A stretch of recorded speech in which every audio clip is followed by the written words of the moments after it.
para a gente abrir aí o estudo do capítulo 7, capítulo 8, de teoria cognitivo-comportamental, de Judith Becker, e eu estou Cláudia Sena e Alexandre, que serão aí os expositores. Eu concordo com a minha imagem e também a apresentação. Você concorda, Alexandre?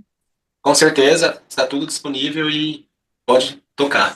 Então tá ótimo. Bem, como a gente está falando aí de capítulo 7, no período passado, no nosso encontro passado, a gente viu muito a parte de. Recorda aí para mim, Marcela? Primeira sessão, foi a Marcela quem falou, tá? Não é Isso, isso? primeira sessão. Eu falando aqui com áudio de Foi a primeira sessão, primeira exatamente. sessão. Primeira sessão. E aí, a primeira sessão a gente já viu muita coisa. Só que a nossa dúvida, como que a gente programa as atividades desse sujeito, né? Como que a gente começa a tornar esse sujeito mais funcional? E aí, o meu capítulo é exatamente isso, programação dessas atividades, das atividades. Eu trago aí o capítulo 7, um recorte do que Judith fala no livro, que ele suscita muito bem o que a gente vai abordar agora. Um dos passos iniciais mais importantes para clientes deprimidos é programar as atividades. Isso daí fala o teórico, e aí o nome é meio complicado, Guy Juper, vou colocar dessa forma, tá? A maioria se afastou e está ativamente evitando pelo menos algumas atividades que antes lhe proporcionavam um sentimento de realização, controle, prazer e conexão, e que melhoravam seu humor. Muitos param de seguir sua rotina diária e têm menos cuidado consigo mesmo. Para a gente falar sobre a funcionalidade, a atividade, a gente tem que conceitualizar o que é inatividade. E para a gente conceitualizar o que é inatividade, eu estou trazendo aqui a espinha dorsal, que é exatamente do TCC, do meio para baixo. Lembra quando a gente fala, existe uma situação, todo o encontro a gente falou isso. Existe a situação, essa situação dispara um gatilho, esse gatilho gera-se uma disfuncionalidade, ele vai para pensamentos automáticos, eu vou falar aqui alguns exemplos depois, e aquilo dali tem uma reação emocional, comportamental e fisiológica. Podem ser, a maioria, uma desencadeia a outra, tá? Agora, quando a gente fala de situação, e eu já vou colocar uma situação que é com a gente ou com alguém. Geralmente, a gente que vivencia, né, cursos, entregas, trabalhos, TCC, palestras, e que a gente vai vivenciar em clínica, a primeira coisa que a gente pergunta, a gente se questiona, a maioria de nós, seres mortais, é o quê? Será que eu sou capaz? E gera o quê? Aquele pensamento automático, eu vou ser capaz de entregar? Eu vou ser suficiente para isso? Isso é um exemplo, tá? Então, vou atender em clínica agora, vou clinicar, sou nova no assunto. Esse pensamento vem. Aí qual é a nossa reação?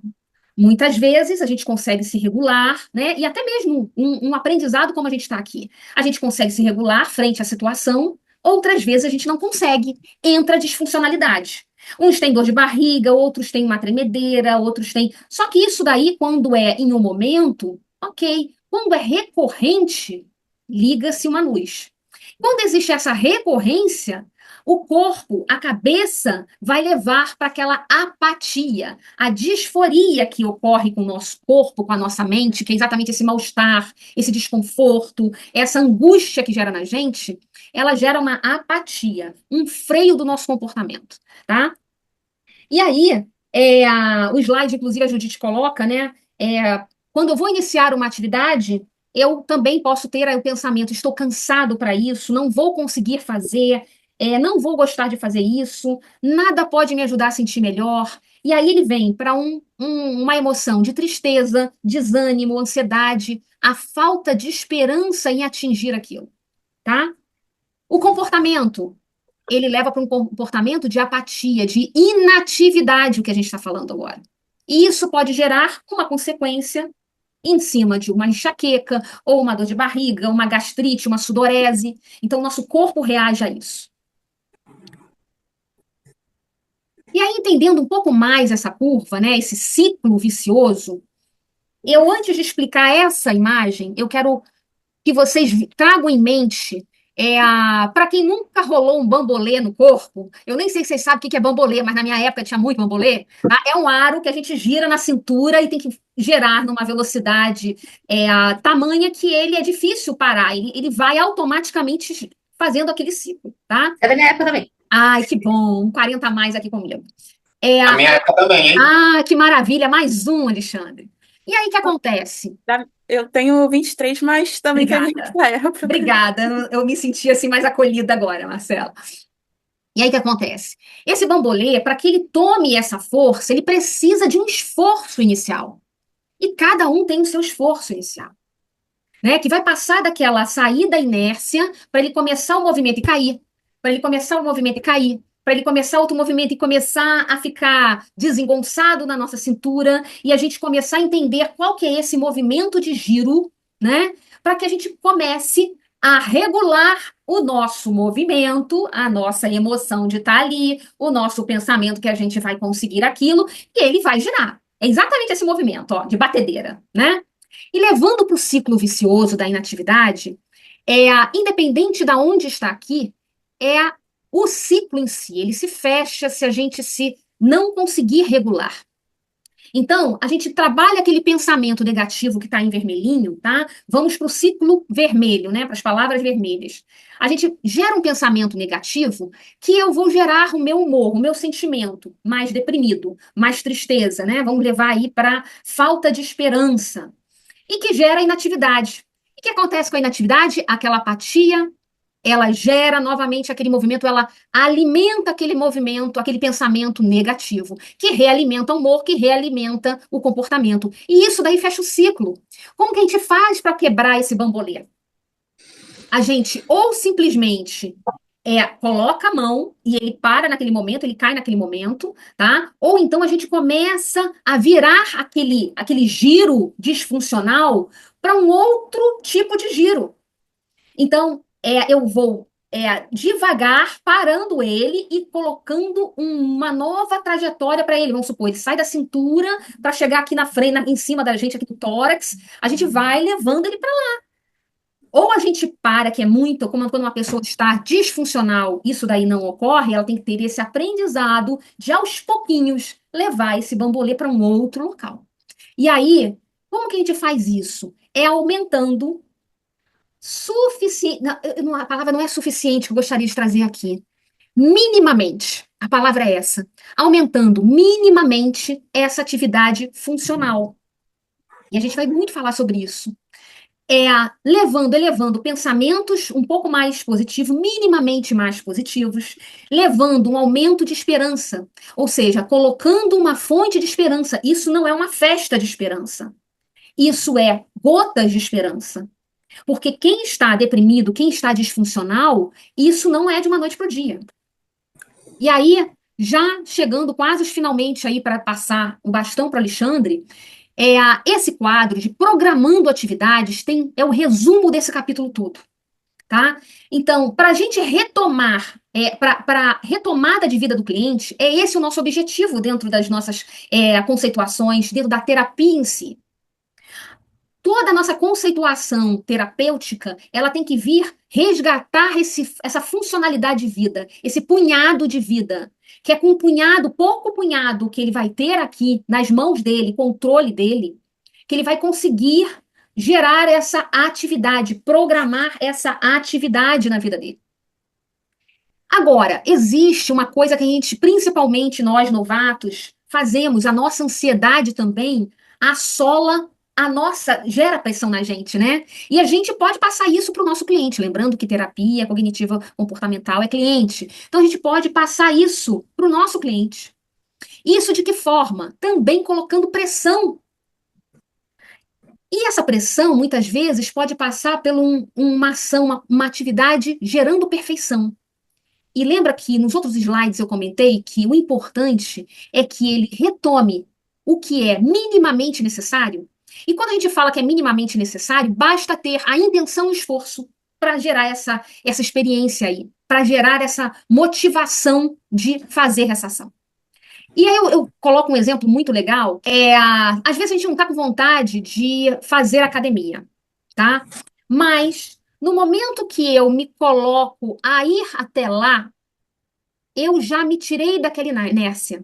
E naquele momento eu posso gerar essa decisão de querer permanecer, querer continuar ou retornar onde eu estava. E tudo bem, mas eu abri esse espaço para que o meu corpo, a minha mente refletisse melhor. Nesse caso, no meu caso, tá? De rotinas funcionais.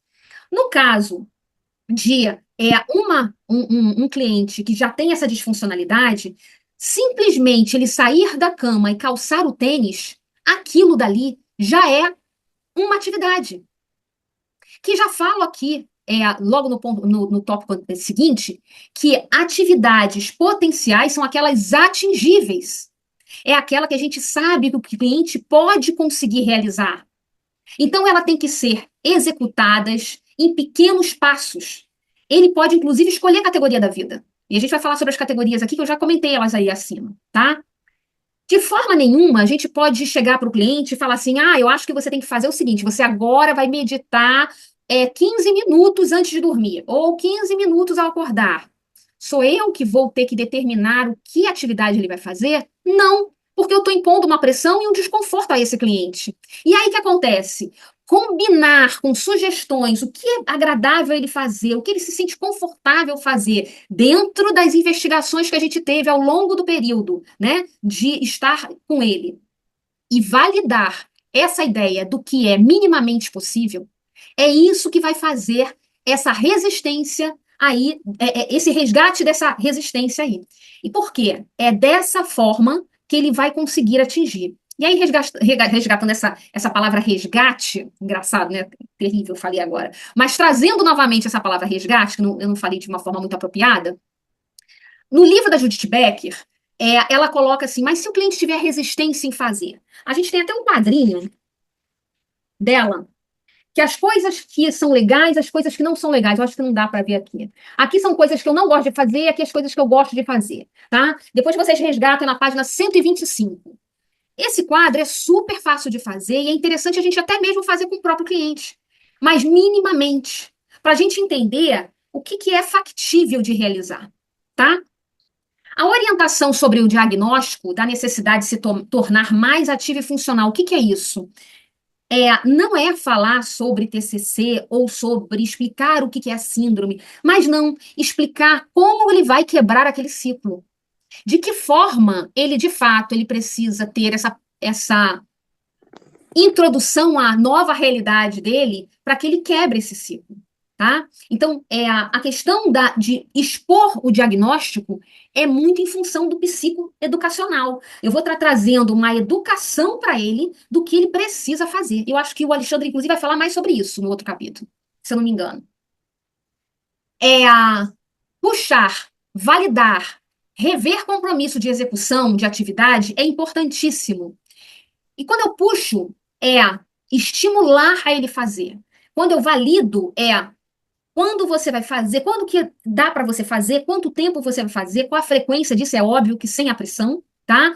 Quando eu pergunto a ele, você entendeu? Como que você entendeu para executar essas tarefas, nessas atividades? Tarefas não é uma palavra muito boa para quem está na pressão. Essas atividades, ele vai revisitar a compreensão dele. Então, eu assumo com ele um compromisso na próxima sessão de estar sabendo como que foi essa realização. Inclusive, pergunto se é interessante ele ter esses lembretes ou em algum quadro de aviso ou em pontos da casa. Agora, isso é muito importante que eu vou falar, independe da pessoa disfuncional ou funcional. Nem todas as pessoas lidam bem com post-its pregados pela casa, tá? Então, umas lidam melhor com alarmes, outras lidam melhor com quadro de avisos, outras lidam melhor com vários post-its ao longo da casa para lembrar. As pessoas que não lidam, não são tão. E aí, vou citar até seu exemplo, viu, Alexandre? Mas quando a pessoa é muito visual, o post-it para ela agrada, o quadro de aviso dela agrada. Mas, por exemplo, o Alexandre, ele precisa ter alarme. De repente, o alarme para ele o som vai trazer, despertar aquele compromisso. Entendeu? E qualquer pessoa, ela tem aí sempre um sentido mais forte, tá? E cuidado para que isso daí não seja uma pressão. E aí, já chegando no final, Judith fala assim: Prever os pensamentos disfuncionais e obstáculos que possam surgir ao longo da atividade acordada. Eu preciso conversar com ele. Se você tiver esse tipo de pensamento, como que a gente pode quebrar isso? Né? E retomar o modelo cognitivo, associando essas aspirações, os valores e os objetivos, porque isso daí retoma prazer, domínio, conexões, tá? Nesse quadrinho, inclusive, ela traz aquela teoria cognitiva de recuperação, tá bom? E trazendo por último, aí algumas categorias: o nosso autocuidado, as relações, recreação, organização, tem outras. Queria até entrar um pouco mais nisso, mas não vai dar tempo. Quando as pessoas estão deprimidas, como você, a Judith está falando para um cliente, tá? No caso, esse aqui foi da Maria. Tentar resolver problemas muito grandes vira sobrecarga. E por isso é melhor começar com coisas pequenas, construir confiança, mostrando que você pode assumir o controle de parte da sua vida e que você pode ser feliz. É por isso que os pequenos passos são importantes. Então, Judith Becker, tá? Vamos abrir a câmera aí, Marcela, Francisca, bem-vinda, nossa próxima expositora. Bem-vinda. Que vocês aprenderam? O que trouxe para vocês? Que isso daí, até mesmo na nossa vida, como que isso daí cai pra gente no nosso colo? Ei, Francisca, deixa eu me tirar aqui o pin. E aí? Quem tem dúvida, o que ficou aberto? Eu acho que, assim, tanto na programação de atividades, quanto na... Qual é o nome do outro capítulo, do 8, que vai ser apresentado hoje mesmo? O 8, ele vai ser plano de ação, Planos de ação. Então, que é, tem muita sinergia com isso que a gente está falando. é, eu acho que é muito importante na hora de sugerir alguma atividade para o paciente, é, enfim, né? Seja lá qual for, eu acho que é muito importante sempre perguntar, né, se aquilo faz sentido para o cliente, e se faz sentido dentro da rotina. E é muito importante, assim, acompanhar na sessão posterior, ver se funcionou, se o cliente fez, né, a atividade, se teve algum empecilho, se de repente, dependendo, né, não programar a atividade que é mais fora da sessão, né? Mas, enfim, dependendo da atividade que for solicitada, fazer ali durante a sessão posterior, né? Se o cliente não fez ali durante a semana. Então, assim, eu acho muito importante, né? Sempre perguntar se aquilo faz sentido para aquele cliente. Porque se a gente só, eu quero que você faça isso. Mas e aí?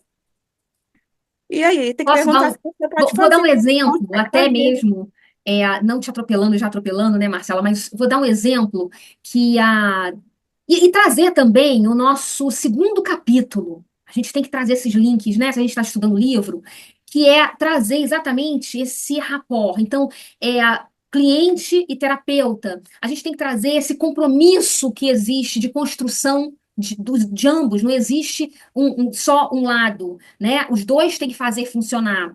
E o que você falou está muito aí inserido que o terapeuta ele não pode fazer um papel da sabedoria, né? Ele tem que fazer o papel de exatamente um trampolim para que o cliente aprenda ao caminho que ele tem que seguir. O TCC vem muito com essa base, né? Então e aí eu brinquei logo no início porque quando eu li esse capítulo, quando ele falou assim, não coloque, ela fala, não coloque atividades que você acha bom para o seu cliente. Tem aqui uma parte. E eu me vi exatamente o papel como mãe. A mãe que quer resgatar, que ela proteger o filho, a filha, né, de alguma coisa, conduzir o que acha melhor, mas não somos nós que temos que conduzir, a gente tem que orientar essa condução. O caminho, ele vai achar, a melhor forma, ele vai achar, né? Então, nós temos que ser exatamente essa abertura de estar toreando isso daí todo dia para que ele comece a retomar esse caminho aí dele. Sabe o que eu acho que acontece muitas vezes? A gente, na condição de terapeuta, eu até costumo dizer que o nosso cliente, eu não gosto muito da palavra paciente, ele não é passivo. O nosso cliente é como se ele estivesse numa sala ou num cubo de 4 paredes e ele só tem a visão do teto. Ele vê nuvens escuras, ele vê situações ali no ambiente muito acima dele acontecendo, mas ele não tem uma visão horizontal. E nós temos essa visão horizontal. E às vezes, por ter essa visão horizontal, do que ele que está próximo dele, do que a gente enxerga o cliente por fora, não só no que ele está trazendo, a gente traz todo o contexto, aí a gente tenta trazer para ele algo que para nós, muito tranquilo. E aí a gente tem que gerar sentido, né? Juntando até com a aprendizagem significativa de Ausubel, a gente tem que trazer sentido àquele cliente para aquilo que a gente está tentando passar para ele fazer sentido. E se ele não ver o sentido do que a gente está aplicando, ou ele não faz, ou ele até vai se propor a fazer, mas em algum momento ele vai esquecer e não vai valorizar, como a gente observa na literatura, a importância das atividades que são propostas para as sessões. Filosofou, Alexandre, mas é exatamente isso. Entender essa. Muito bonito que você falou, viu? Entender essa distância, né, para o cliente está muito distante atingir esse pequeno passo. E tangibilizar essa possibilidade é um desafio muito grande para ele, apesar da gente ver perceber que é uma coisa tão fácil para a gente, né? E tem a cultura nossa, né? Um pouco da cultura de buscar a informação, né? A leitura, a escrita. Hoje isso, de certa forma, não é tão estimulado como se deveria, né? Então, você acaba vendo na nossa sociedade, nas abreviaturas, né? Nos métodos taquigráficos quase, né? De escrita, que se torna quase impossível de uma outra pessoa ler. Então, a gente tem que, às vezes, reintroduzir a pessoa na arte da escrita. Essa que é uma das questões também. Quando a gente reintroduz a pessoa na escrita, a gente precisa, às vezes, de partir de premissas básicas sobre isso.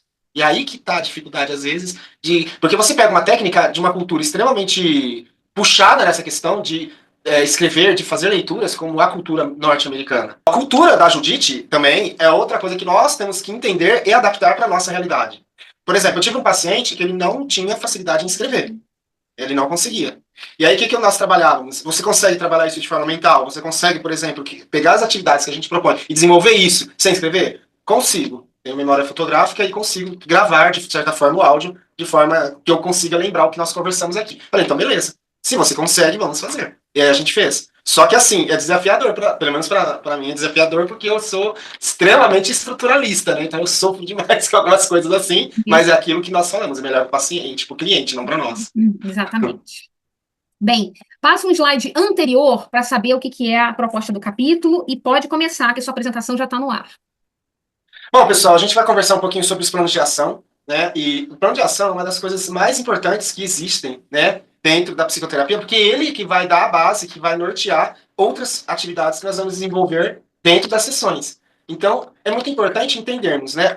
Tudo que a gente vai fazer na vida, nós precisamos de um objetivo, né? Então, ele é parte essencial, ele é o princípio, é a primícia para a gente conseguir. E aí vem a dúvida, e isso é uma dúvida de muitos de nós. Como que eu crio isso? Como é que eu desenvolvo esse negócio de plano de ação? Porque plano de ação, o que envolve? Planejamento, tá?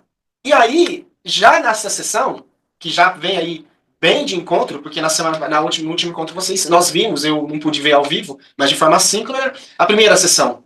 Então, você já começa lá na primeira sessão a ir evoluindo e evoluindo depois para as técnicas e atividades que nós vamos desenvolver.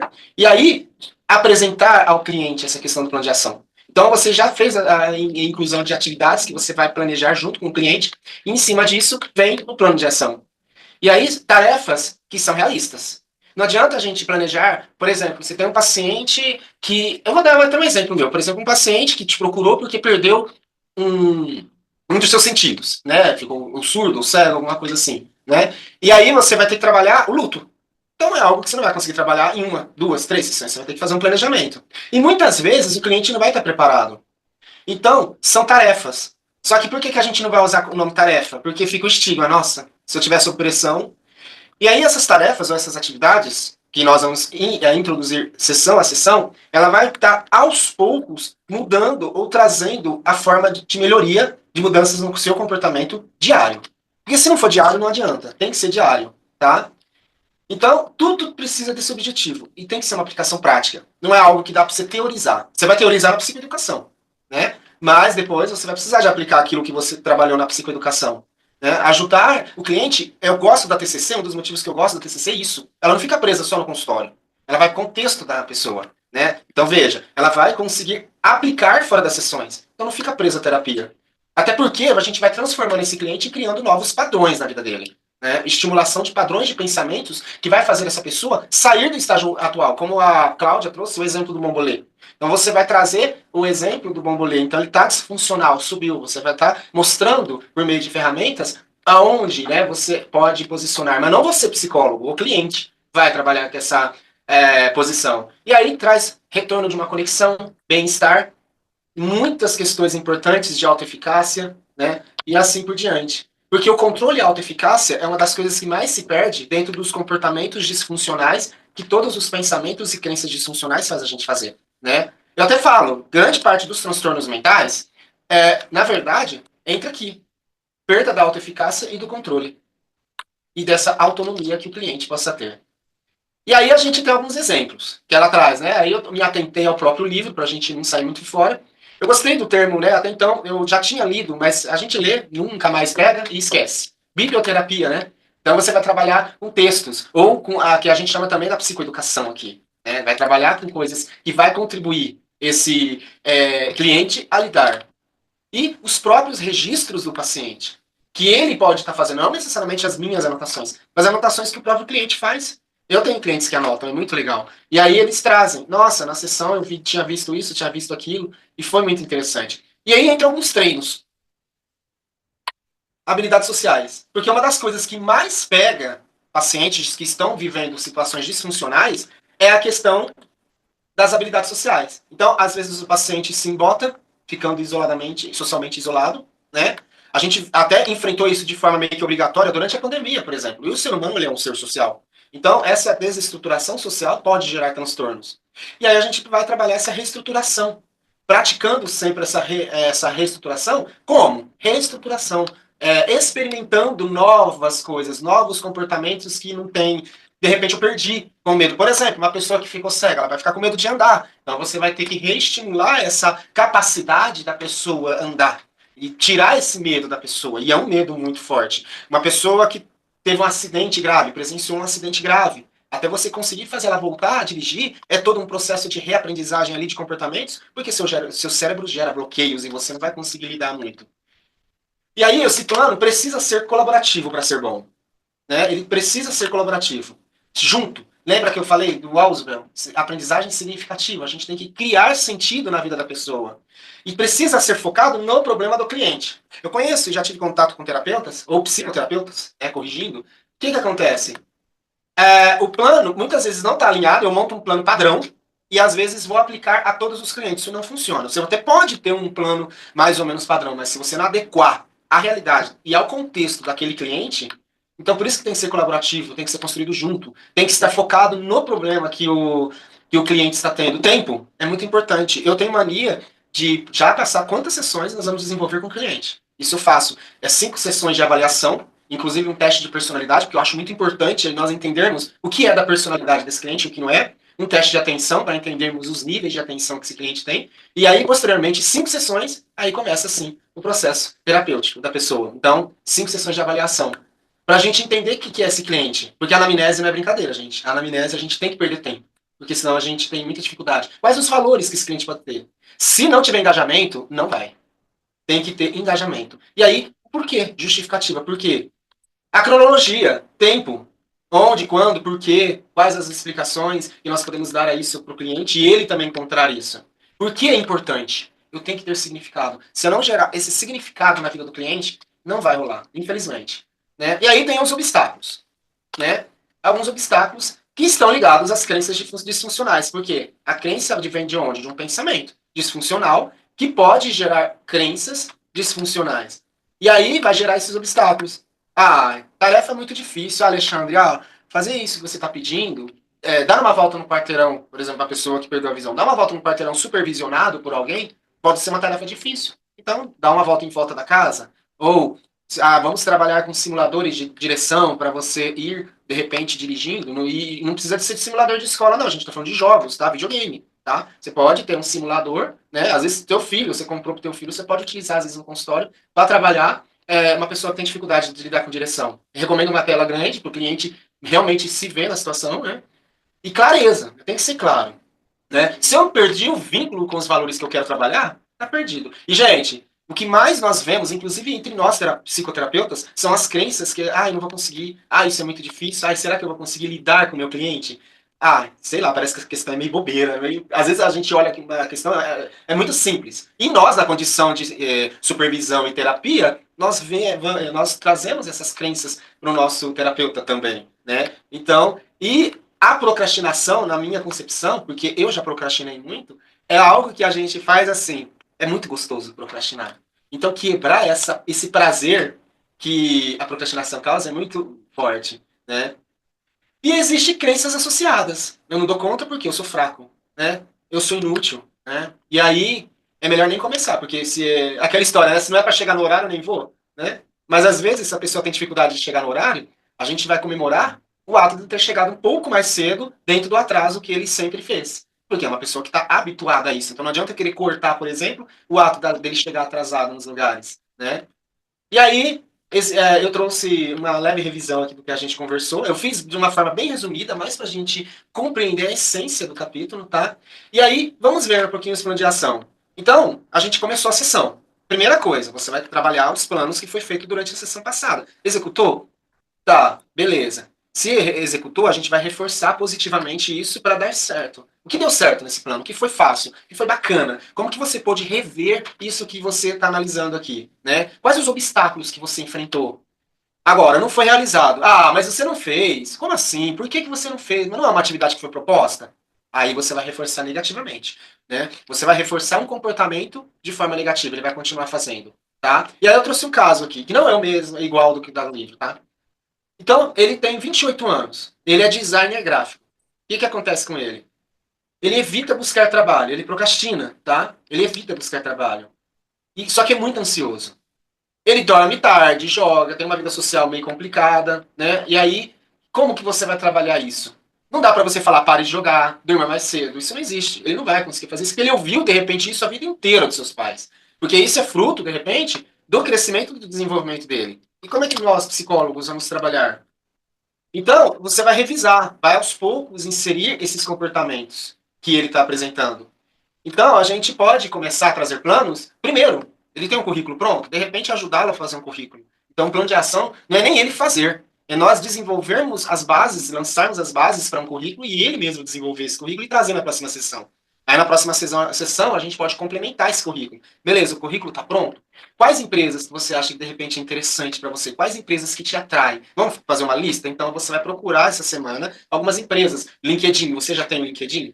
Vamos fazer uma conta do LinkedIn junto? Se ele não tem? Se ele tem, como é que eu posso melhorar esse perfil do LinkedIn? E assim por diante. E assim eu vou fazendo aos poucos ele fazer isso. Por exemplo, começou o trabalho. Na semana que vem ele traz, nossa, essa semana foi cansativa, eu não consegui nem prestar atenção direito nos primeiros dias. Aí a primeira pergunta, como é que tem sido o seu ciclo do sono? Você não vai cobrar, nossa, mas você falou pra mim na sessão passada que dorme tarde. Não, mas como é que foi seu ciclo? Eu dormi 3 horas porque eu fiquei no PSG até as 2h40. Não, então tá, ó, o que você acha de repente, diminuir seu horário no PSG e conseguir dormir bem, meia hora mais cedo, e aos poucos ir aumentando esse ciclo, conforme ele vai aumentando, e ele vai notando as melhoras que ele vai ter. É muito importante você trabalhar com essa explicação do modelo cognitivo. Então você vai explicar o modelo cognitivo para ele, tá? E trazer algumas perguntas que eu trouxe. Colaboração, isso é muito importante. Quais obstáculos? Quais as estratégias que você vai poder ter com clientes resistentes, né? Que foi o que eu entrei. Às vezes ele vai ser super resistente. Não, mas eu não procrastino. Eu fico no jogo, no videogame, só 2h30, mas de repente as 2h30 que tá travancando o sono dele, né? E aí, olha só, um exercício pessoal para vocês, cada um de nós.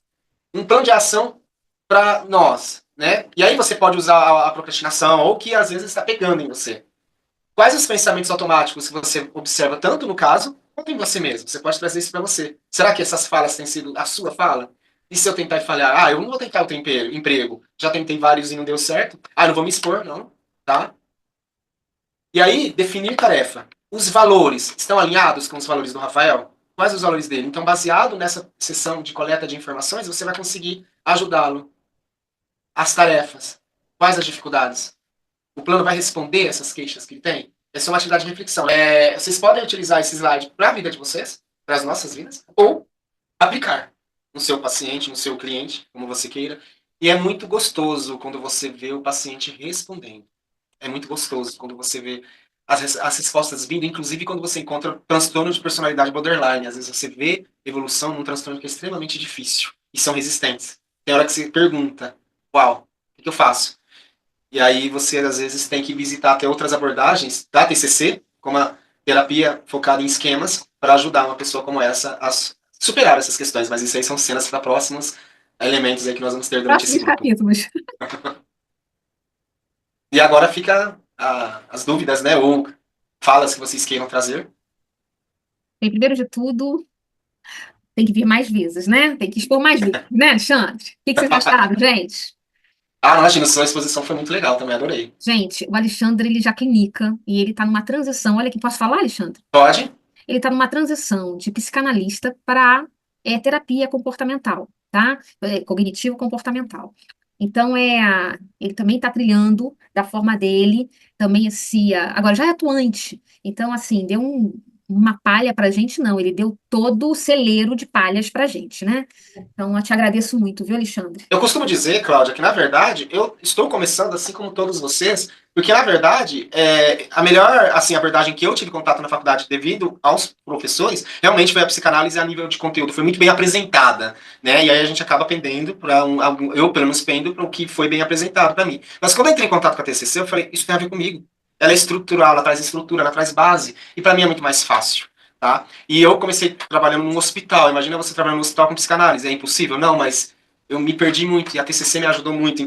Fala, Francisca.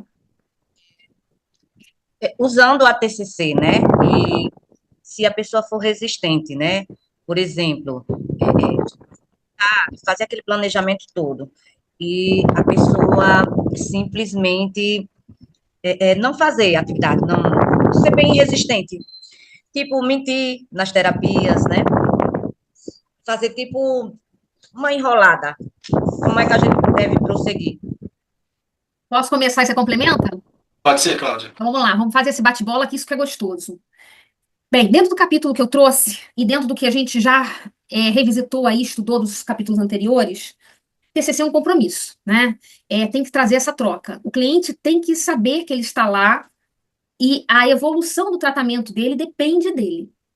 Então, esse daí já é um tópico que não tem, como o Alexandre mesmo comentou, toda a primeira entrevista, a anamnese, a gente começa a ter esse corpo, né, social desse indivíduo, né, entender esse resgate, entender com quem a gente está lidando, né, um pouquinho, exatamente essas primeiras, por isso que ele tem 5, né, 5 sessões, enfim. O segundo momento é que no capítulo que eu trouxe, ele coloca ali exatamente o mínimo necessário. Mínimo necessário. Então, às vezes, você não vai conseguir que ele lave a louça. Mas se ele conseguir tirar o prato para colocar na pia, ele já quebrou a inatividade. Ele já saiu dali do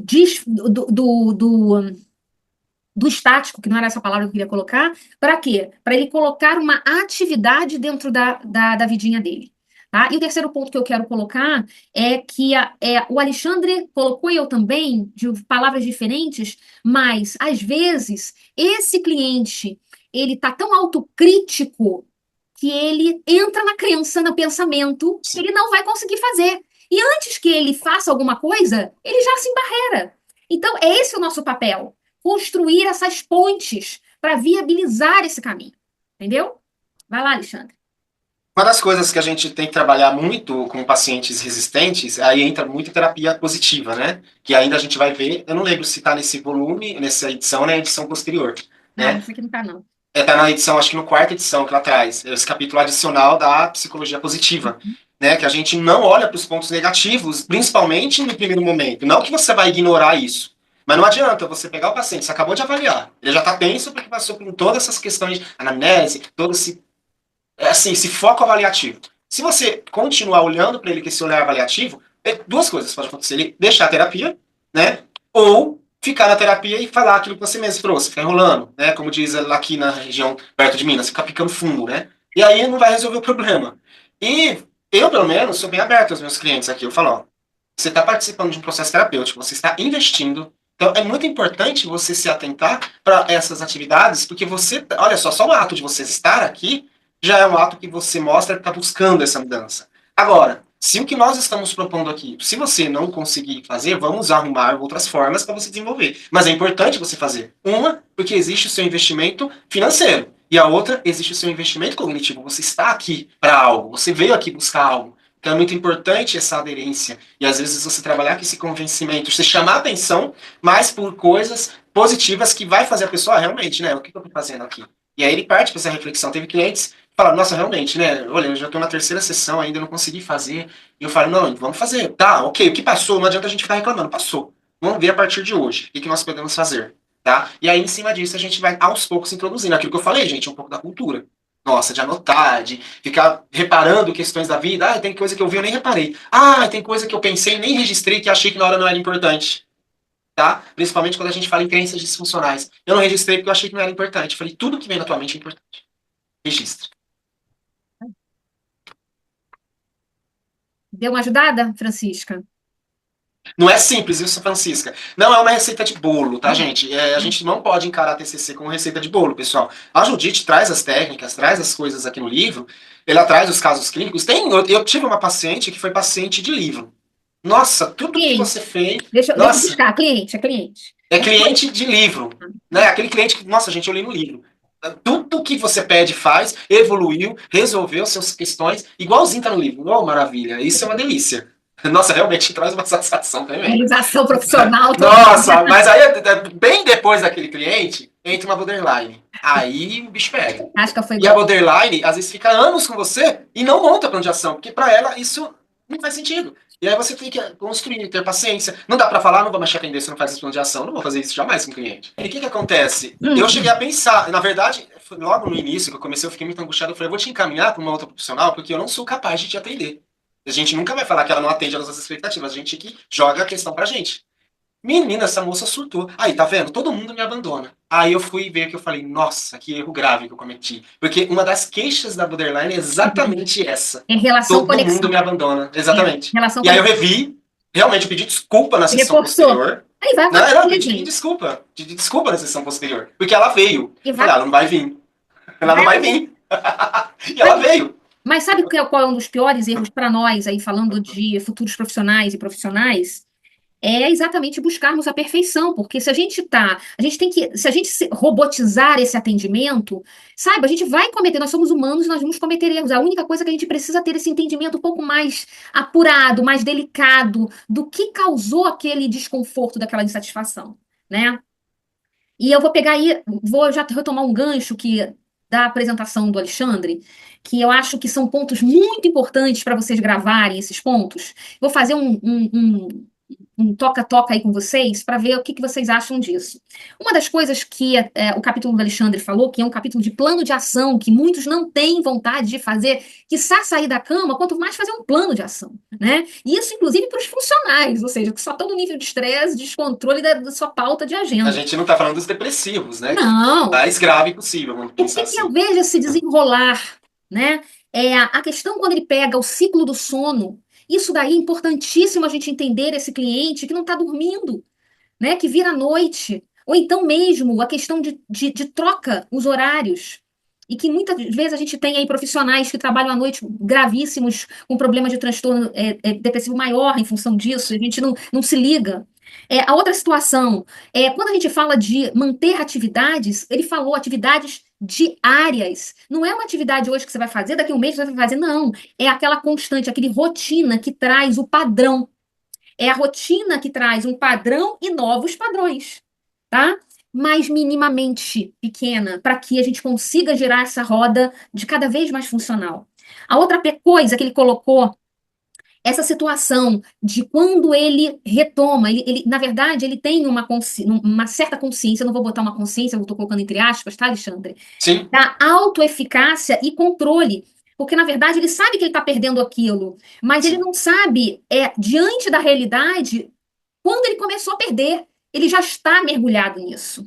Então, ele não sabe, ele só está vendo que o teto é muito alto. Ele não está Isso. vendo as paredes que ele está tomando, que ele pode encostar, tá?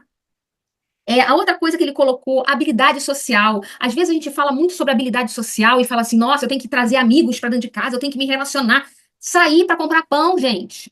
Pegar o É, telefone e ligar para o terapeuta já é uma habilidade social, sai do entendeu? portão de casa. Sair no portão de casa, olhar as pessoas circulando, dar bom dia para alguém, falar oi com o porteiro, isso é uma habilidade social, tá? E aí, fechando aqui, duas coisas que ele comentou, uma ficou implícito, e eu gostaria muito de enfatizar isso, que é trazer crédito para as poucas ações que ele faz, colocar isso na mente dele, nessa valorização de entrega que ele entregou, mesmo tentando, né? Ele tendo a intenção de, essa experiência de, é um crédito para ele. E foi Sim. muito o que o Alexandre falou, se a gente olhar, mas por que que você não fez? Ai, vamos tentar fazer melhor isso? Acabou, ele vai entrar no casulo novamente. E aí, quando a gente fala de procrastinação, é um assuntozinho que eu adoro, né? A procrastinação é bom, mas quando quando se desperta que não é uma opção e sim é uma disfunção, é desesperador. Quando você, o que que é isso que eu quero falar? Quando você não tem ânimo para retomada, aquilo vira um desespero e entra naquele ciclo de disfunção, de inatividade, tá? Então é isso que eu queria contribuir aí, porque eu achei pontos importantíssimos que ele falou. Porque plano de ação, gente, nem a gente consegue fazer. É difícil. E aí, meninas? Temos três Adorei, minutos. adorei, assim, a exposição da Cláudia, do Alexandre, e, enfim, né, realmente, né, uma coisa que eu gostei, né, que o Alexandre falou é dessa adaptação para o cliente, porque se isso não ocorrer, isso daqui não serve de nada, eu estou aqui com o meu livro, isso daqui não serve de nada, é só ali, padrão, uma coisa padrão, a gente tem que ali escutar o cliente, e, claro, ter a técnica, ter o estudo, mas é muito importante a gente adaptar ao cliente, né? Adaptar, né, as questões, né, do cliente. Então, é muito importante, tanto para a relação terapêutica, escutar ali o cliente, entender as suas necessidades, e assim adaptar o plano de ação para ele. Ah, se o cliente gosta, sei lá, eu quero que você anote alguma coisa sobre isso. Ah, o cliente prefere celular? O cliente prefere Sim. escrever no papel ou alguma outra coisa? Então é muito importante essa escuta, entender, não só passar o plano de ação, sabe? Não só fazer aquela coisa mais mecânica, mas entender e escutar, né? Ter uma escutativa. Isso. Coisa que a gente escuta muito na faculdade de psicologia, muito, enfim, escutativa, né? E eu gosto muito, né? Às Gosto vezes a muito de gente quer falar. ser ativo e pouco escuta, né? Pois é. Escuta ativa, né? Ou seja, só o ativo. É isso aí. Isso mesmo, Marcelo. Gostei de ver isso É que mesmo. a TCC ela até permite essa atividade por meio da psicoeducação, mas aí entra qual o sentido disso tudo que a gente fez. Aqui é uma psicoeducação. Qual o sentido disso tudo pra gente? Temos um Né? minutinho. Melissa, Eu tenho Marcela, uma experiência muito Francisca, esclarecedora, assim, ainda mais eu também no início. Então, eu gostei da experiência de vocês, né, falando sobre o assunto. a experiência é nossa, minha filha. Na Nós verdade é nossa, porque nós estamos aprendendo juntos aqui. estamos Somos todos juntos. iguais. Estamos juntos. Um leu um pouquinho mais, outro deu uma sessão um pouquinho a mais, mas o indivíduo, quando chega no consultório, é totalmente diferente do que a gente É tem abordado. desafiador, é desafiador. Desafiador. E a gente tem que colocar a cara a tapa agora, hein?